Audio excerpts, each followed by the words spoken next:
Assalamualaikum warahmatullahi wabarakatuh. Ada wacana untuk menduetkan antara Prabowo dan Ganjar atau Ganjar dengan Prabowo. Lalu siapakah yang menjadi wakilnya? Apakah Prabowo yang menjadi wakilnya ataukah Ganjar menjadi wakilnya? Menurut kalian siapakah yang pantas menjadi wakilnya? Dan ini menjadi sebuah perbincangan yang begitu sedikit ramai ya di media sosial. Ada suatu jawaban dari Pak Ganjar Pranowo, teman-teman. Ya, ini terbaru. Pak Ganjar Pranowo menjawab tentang isu wacana menduetkan keduanya. Kalau dari awal Pak Prabowo dari Partai Gerindra mengatakan bahwa fix Prabowo harus menjadi calon presiden, terserah wakilnya siapa. Yang jelas Gerindra harus Prabowo Subianto menjadi presiden. Lalu apa jawaban dari Pak Ganjar, teman-teman? Ganjar Pranowo, kita lihat sama-sama. Kemungkinan lebih besar nih kalau gitu kan tadi misalnya duet Pak Ganjar Pak Prabowo, apakah Ganjar Prabowo atau Prabowo Ganjar? Oh, kalau tokohnya bisa dengan siapapun ya. Tapi kalau dari kami PDI Perjuangan, P3, Hanura itu sudah pasti.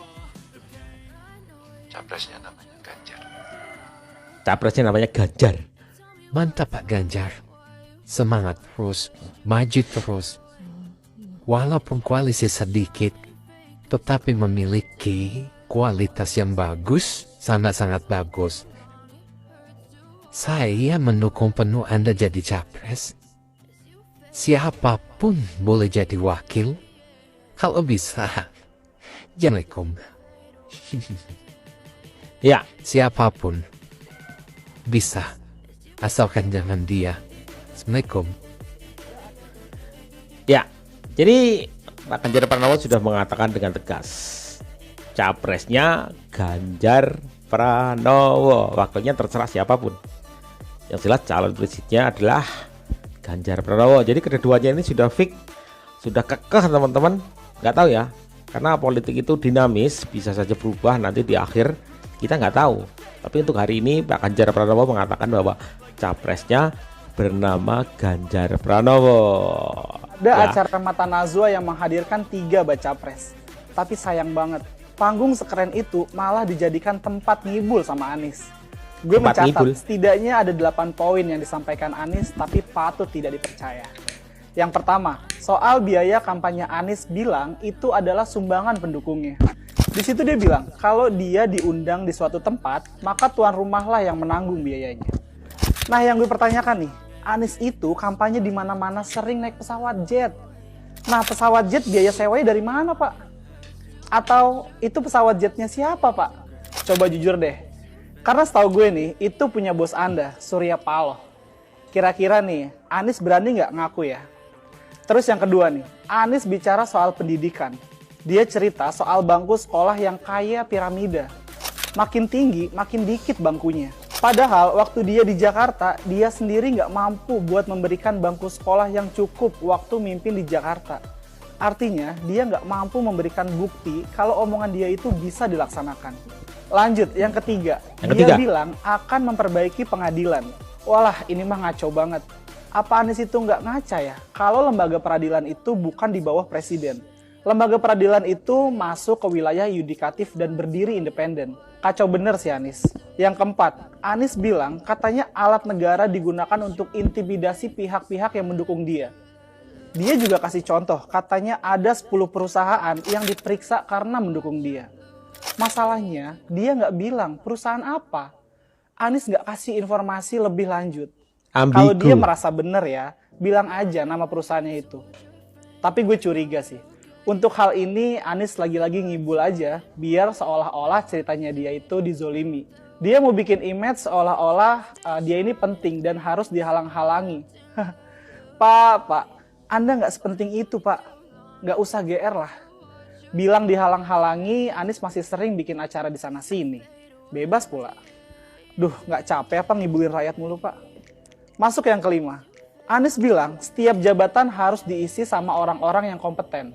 Lah, faktanya di Jakarta, beberapa jabatan diisi sama orang-orang dekatnya dia. Gak kompeten pula. Gue ambil contoh aja ya. Siapa aja? Apa kapasitasnya Ges Khalifah? Kok dia dikasih jabatan komisaris Ancol? Terus TGUPP, Tuyul itu Ancol yang kali. jumlahnya seabrek-abrek, fungsinya buat apa, Pak? Kok Jakarta makin berantakan sih?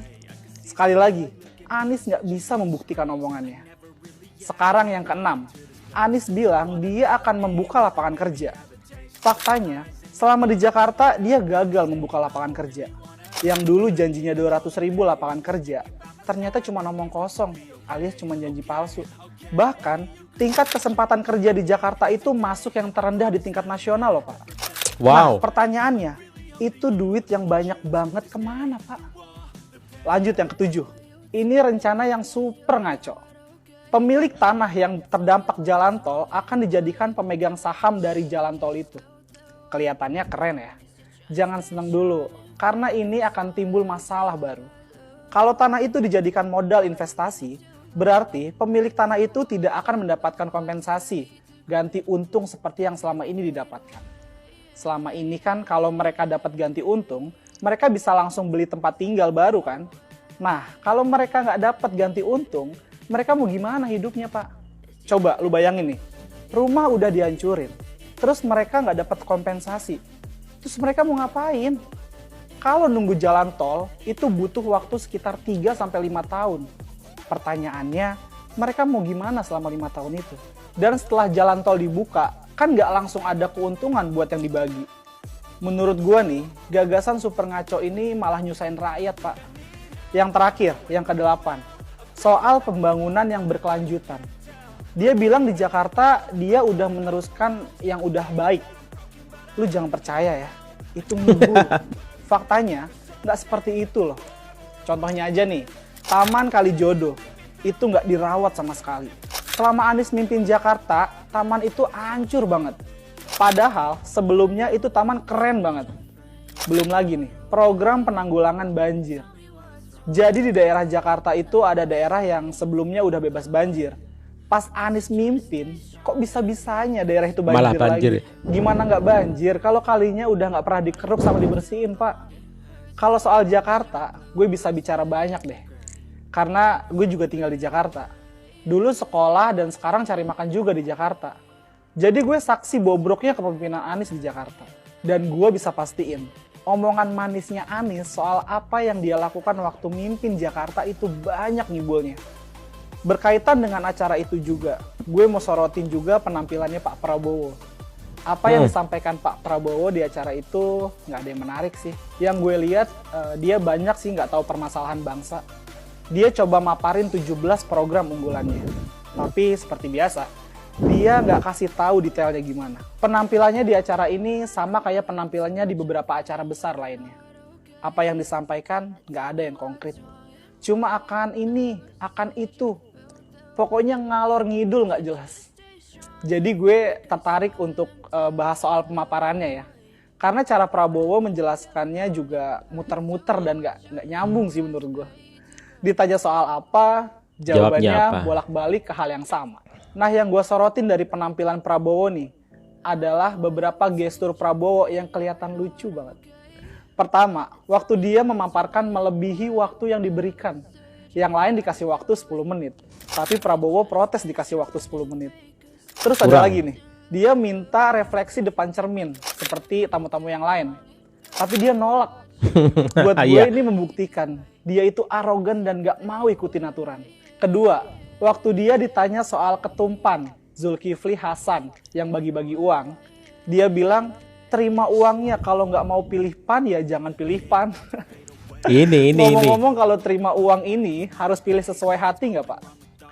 Terus yang gue lihat nih, Prabowo di sini galak banget, intonasinya tinggi dan menurut gue sesekali emosinya naik saat mendapatkan pertanyaan yang tajam dari Mbak Najwa.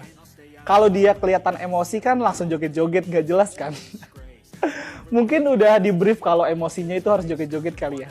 Atau mungkin ada yang ngingetin dia dan ngodein dia di pinggir panggung kalau pas emosinya naik. Oh iya, ada ide Prabowo yang menarik buat gua nih. Saat ditanya soal penanggulangan korupsi, dia bilang mau naikin gaji PNS. Menariknya adalah apa jaminannya kalau gaji naik korupsi turun, Pak? Karena